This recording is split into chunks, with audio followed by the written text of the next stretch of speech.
অভিষেক বন্দ্যোপাধ্যায়ের জনসভায় হাজার হাজার মানুষের জনসমুদ্র ভগবানগোলা পাকা দরগা এলাকায়। ভগবানগোলা মহিষাস্থলী অঞ্চলের একটা পাটের অঞ্চল সভাপতি শহীদুল ইসলামের নেতৃত্বে প্রায় ৩,০০০ মানুষের একটি বিশাল বড় মিছিল পাকা দরগায় সভাস্থলে পৌঁছায় অভিষেক বন্দ্যোপাধ্যায়কে দেখার এবং তিনার বক্তব্য শোনার আশায়। সেই ছবি দেখছেন আপনারা সরাসরি আখেরিগঞ্জ নিউজ চ্যানেলের পর্দায়। অঞ্চল সভাপতি শহীদুল ইসলাম তিনি তিনার বক্তব্যে বললেন, আমাদের নয়নের মণি, আমাদের চোখের তারা, আমাদের কলিজার টুকরা, আমাদের ভালোবাসার মানুষ, জনগণের জননেতা অভিষেক বন্দ্যোপাধ্যায়কে দেখতে এবং আমরা তিনার বক্তব্য শুনতে পাকা দরগা মাঠে এসেছি। তিনার বার্তা শুনে অক্ষরে অক্ষরে পালন করে আমাদের ভগবানগোলা বিধানসভা কেন্দ্রের প্রার্থী রিয়াত হোসেন সরকারকে বিপুল পরিমাণ ভোটে লিড করে জয়ী করে মুখ্যমন্ত্রী মমতা বন্দ্যোপাধ্যায়ের হাতে তুলে দেব, এমনই মন্তব্য করলেন মহিষাস্থলী অঞ্চলের অঞ্চল সভাপতি শহীদুল ইসলাম। কি বলেছেন তিনারা শোনাবো আপনাদের। এই ভিডিওটি যারা দেখছেন ভিডিওটি শেয়ার করবেন, চ্যানেলটি লাইক করবেন আর সাবস্ক্রাইব করবেন। আই লাভ মাই ইন্ডিয়া, মেরা ভারত মহান। আপনাদের প্রার্থী ঘোষণা হয়েছে, দেখা যাচ্ছে অনেক ক্ষেত্রে যে নতুন মুখ দেওয়া হয়েছে। এই জেলায় পাস করা অনেক প্রার্থীকে টিকিট দেওয়া হয়নি, অথচ ফেল করা দুজন প্রার্থীকে টিকিট দেওয়া হয়েছে। এ বিষয়ে আপনার কি হলো? আমার দল কি সিদ্ধান্ত নেবে? মুখ্যমন্ত্রী মমতা বন্দ্যোপাধ্যায় সিদ্ধান্ত নিয়েছেন। আমাদের সবাই প্রার্থী, এই মুর্শিদাবাদ জেলায় সবাই প্রার্থী।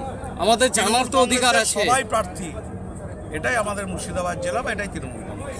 আমাদের তো জানার অধিকার আছে আপনার কি দল দিয়েছে। প্রার্থী তো আমরা নির্বাচন করি না। আপনার প্রশ্নটা করতে হবে কলকাতায় আপনাদের যে মিডিয়া আপনি করেন, কলকাতার মিডিয়া, আপনি কলকাতাতে রাজ্যের প্রশ্ন। এটা আমাদের প্রার্থী তালিকা নয়, সব দলেরই প্রার্থী তালিকা তাদের কেন্দ্রীয় অফিস থেকে বা কেন্দ্রীয়ভাবে। যাই হোক, আজকের সভায় কিন্তু জনজোয়ার। হুমায়ুন কবির সাহেব ইতিপূর্বেই প্রশ্ন ছুড়েছে যে লালগোলার প্রার্থী কি এমন অন্যায় করলো, কি এমন ভুল ছিল ওনার যে ওনাকে প্রার্থী করলো না। তাও ওর কথার কোনো উত্তর দেওয়ার প্রয়োজনও মনে করি না, কারণ রাজনৈতিক প্রতিদ্বন্দ্বী মনে করি না বা রাজনৈতিক ব্যক্তিত্বই মনে করি না। এবার উনি বলছেন যে কান্দিতে ডেভিডকে কে জিতায় দেখে নেব। উনি বলছে বলুন দাঁড়াতে আমার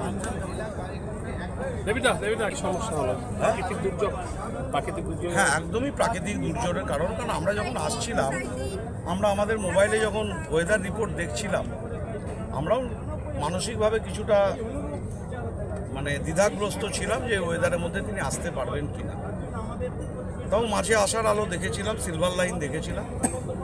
সভা চলতে চলতে তিনিও ওখান থেকে ফোন করেন আমাদের বিধায়ক রিয়াত হোসেনকে, এবং ফোন করে আমাদেরকেও জানায় যে হেলিকপ্টারের যারা চালক, পাইলট, এবং যেভাবে হেলিকপ্টার এয়ারে নিয়ন্ত্রিত হয় ডিজিসিএর মধ্য দিয়ে, তারা অনুমতি দিচ্ছে না এখানে আসার জন্য। প্রাকৃতিক দুর্যোগ, যে কোনো রকম বড় দুর্ঘটনা ঘটে যেতে পারে।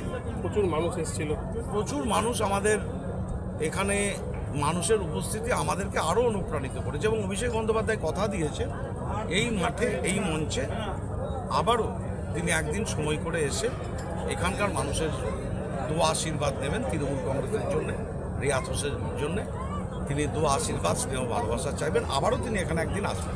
আগামীকাল 9টায় প্রোগ্রাম আছে, আগামীকাল 9টায় উনি আসছেন। আমরা অধীর আগ্রহে এখানে থাকবো, বসে থাকবো।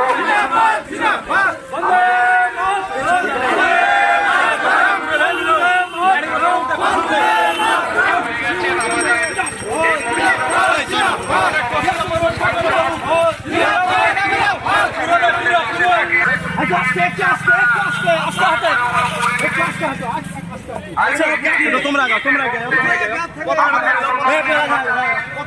একটা ক্যালেন্ডার সবার হাতে দেওয়া হবে।